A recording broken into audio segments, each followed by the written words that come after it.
and go with Nick, him from New York, who wants to All talk right. about religious experiences. Nick, are you there? I'm here. Thanks so much for taking my call. Not a problem. What would you like to talk about? Well, I've identified myself as an agnostic atheist. I've felt different ways about that atheist label over the years because, long ago I thought that atheist meant sort of a materialist, hard atheist. And I took that line for a while.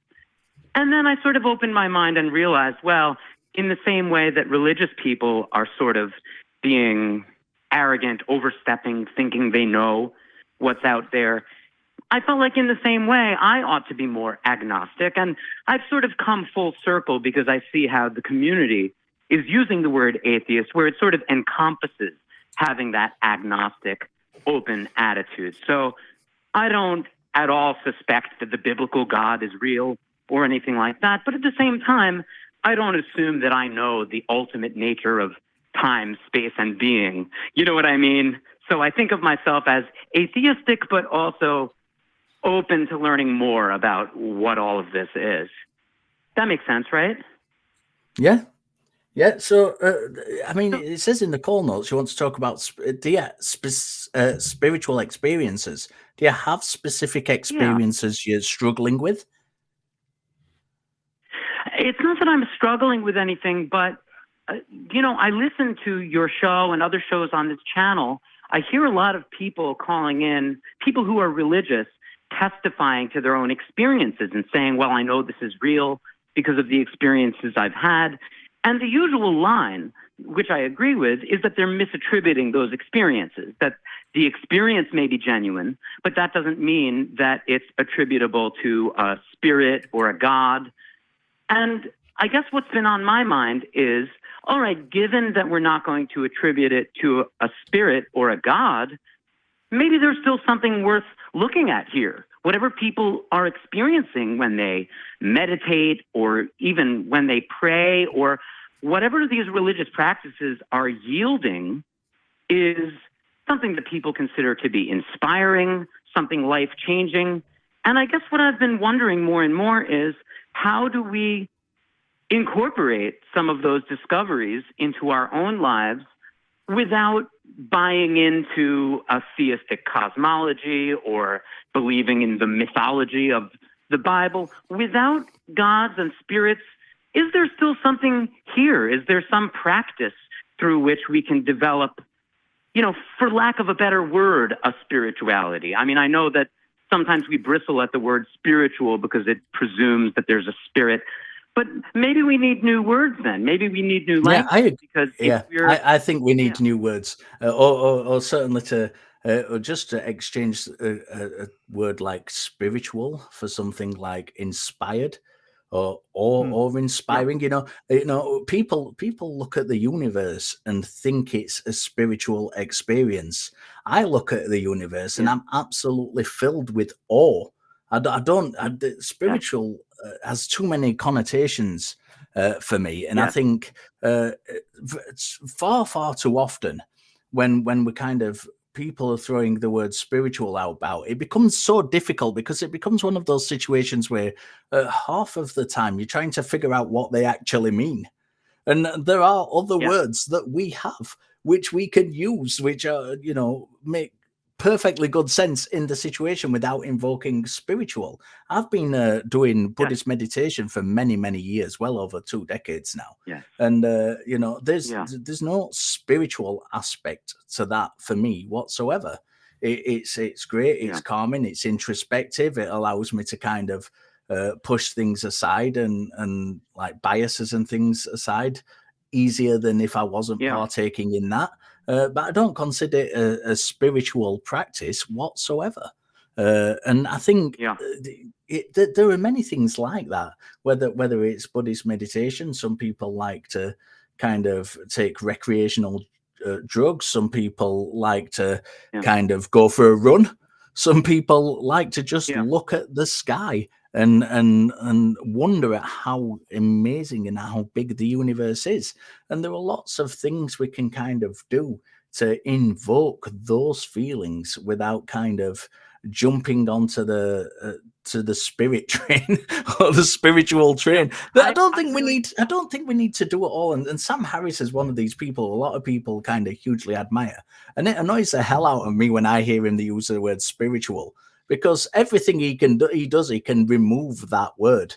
That word is not necessary for those kind of feelings to be invoked, or those practices to be undertaken. And for me personally, it's kind of a redundant thing, which just causes confusion when you're talking to people.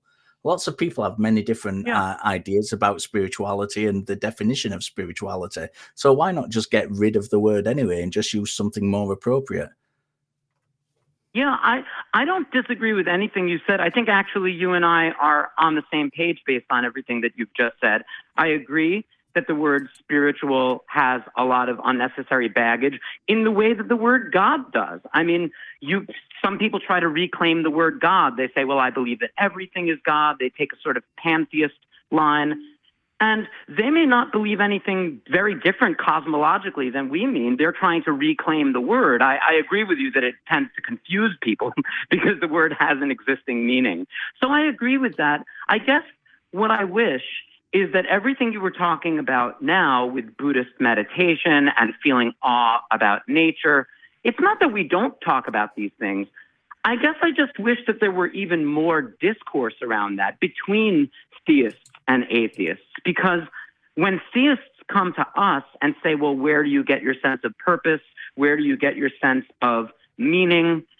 I feel like the kind of materialist atheist who just replies by talking about atoms and molecules isn't answering the question. I think we need to have a sort of robust... Who does that, though?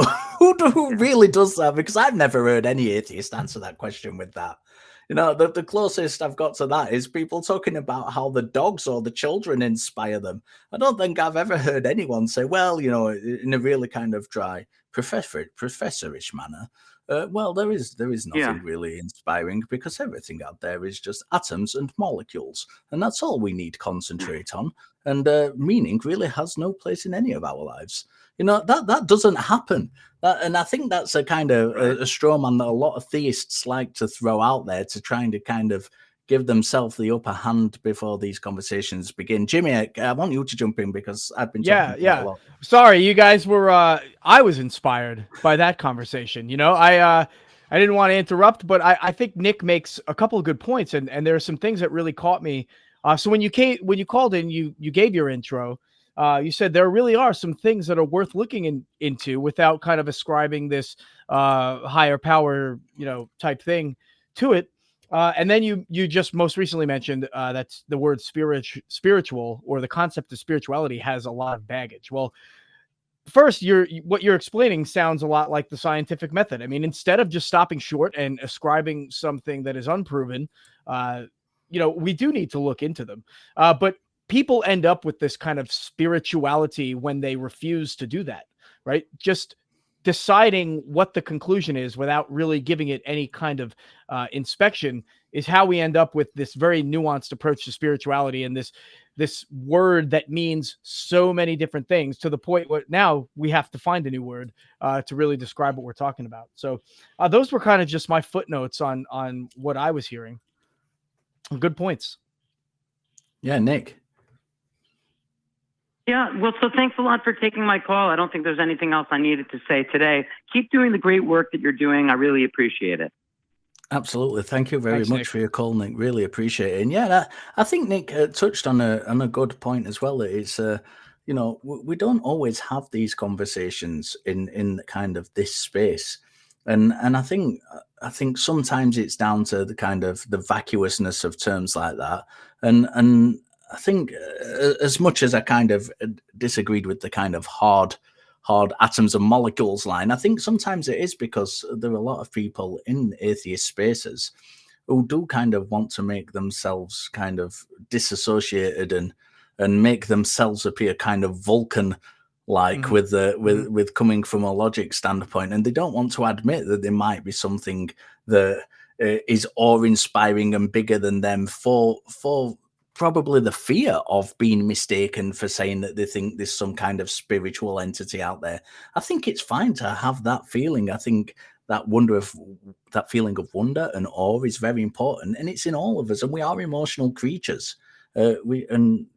Skepticism is very, very important, absolutely very important. But by the same token, we can't just disassociate itself from the fact that we are emotional creatures, and we are going to feel inspiration and awe about things like that.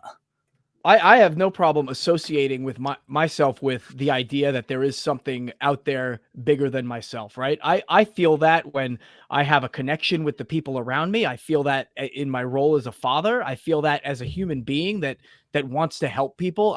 I could be very inspired and very, very much in awe of everyday life, and consider that a higher power, right? Without subscribing to an ancient dogma per se.